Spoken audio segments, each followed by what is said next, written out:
Hey everybody, welcome back. This is another Project Life process. I am doing week 12. This is the third week, maybe into March.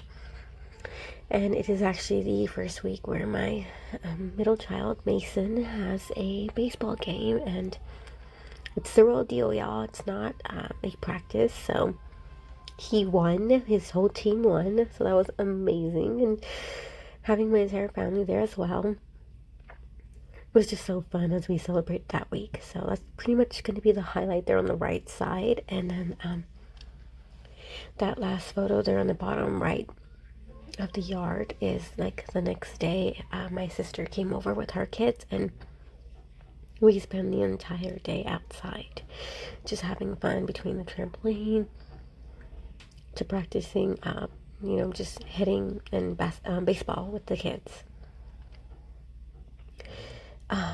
I've bit my tongue so hard. I have a bump on my tongue and it's like at the tip of my tongue. So as I struggle with this voiceover, if I don't talk as much or you hear me constantly sobbing, I'm just like, ugh. And anyways, so I put all my photos out and now I am looking for a title card.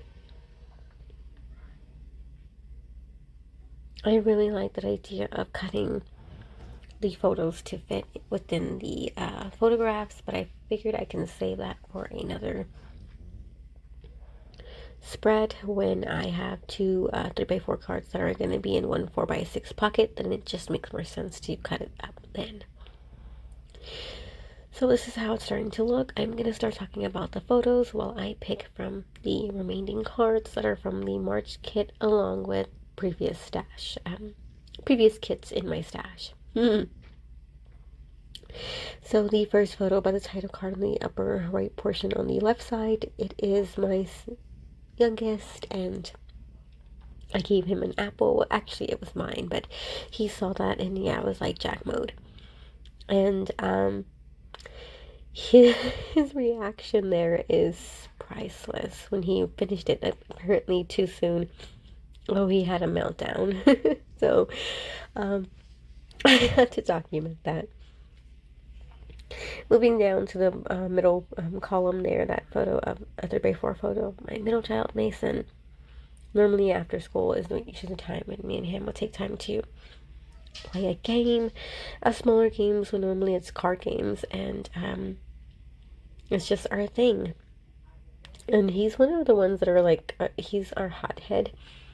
He is a sore loser. He does not like to lose. Like, he'll throw the cards if he loses. He'll totally talk things and say things, and he's like, fine, I don't care if you win. But then again, at the end, he's just like, I want to play tomorrow. And I'm like, no, dude, I don't want to play with you. But he's gotten so much better because he knows if he basically reacts really bad, become a sore loser, we won't play anymore. So I'm documenting that because he's getting bigger. He's understanding that he's gonna lose sometimes, and we're able to play a lot more, and that's our thing that we do during the week.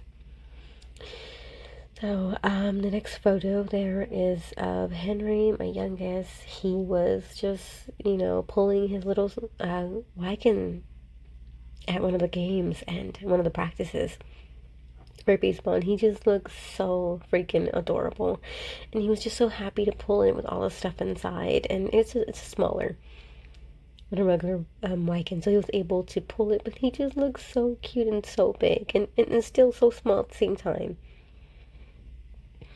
Moving on to the photo there at the bottom portion on the lower left. Yes, Henry got stung by a bee, guys. The crazy part is that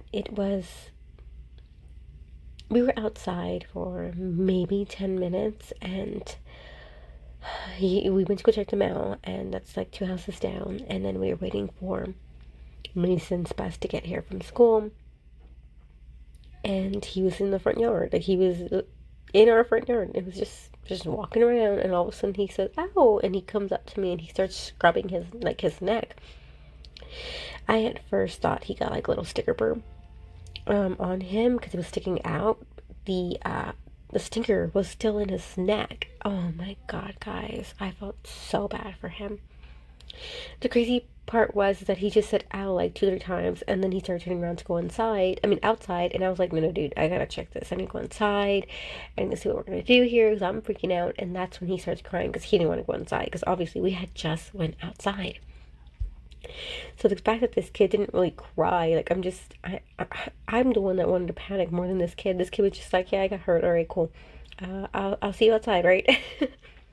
I was just amazed. Crazy. It was horrible. That sucked. Totally freaked out. Called my husband and was like, "What do I do?" And of course, gave him some Benadryl and checked it and made sure that he was okay. Thankfully, he's not allergic. That's always that's not how I wanted to find out, but it's good to know. So I moved on to my tarot card since I had already pulled out the embellishments. I kept this super simple. I think I just have a system, and it takes me like 20 minutes. I think it just, if I try and change things up with a new paper collection, a new brand, or, just doing something different, that's when it takes more time. But I'm liking the fact that it only takes about 20 minutes. So I did pull out something different. I pulled out a Citrus Twist alphabet stamp. It's called Narrow's Alphabet. And I really have been enjoying this stamp set. I love how long and skinny they are. And it fit perfectly within this 4x6 title card. I thought about placing like a quote or a stamp on top with some kind of like phrase for the week, but I decided to go with a small embellishment right next to it, and then I call that done. So very minimalistic, and the week got documented, so that's the best part.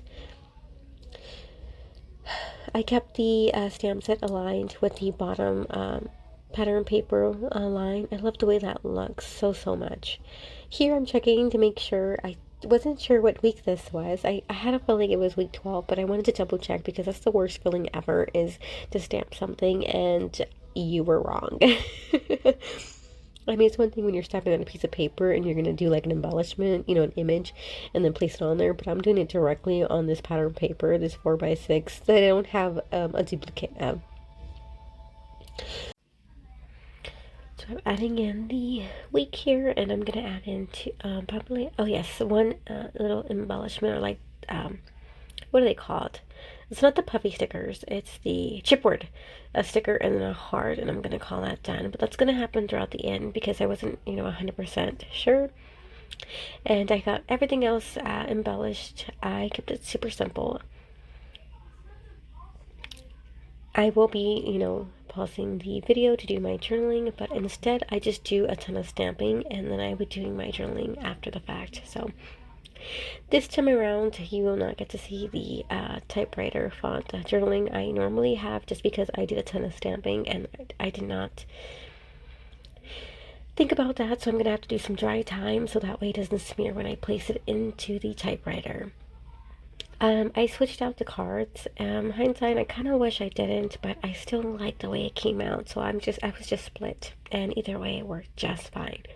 Alright, here is the overview all completed. I did a ton of stamping, some embellishing on the cards, and even some first, second, and third generation right there in that 3x4 card.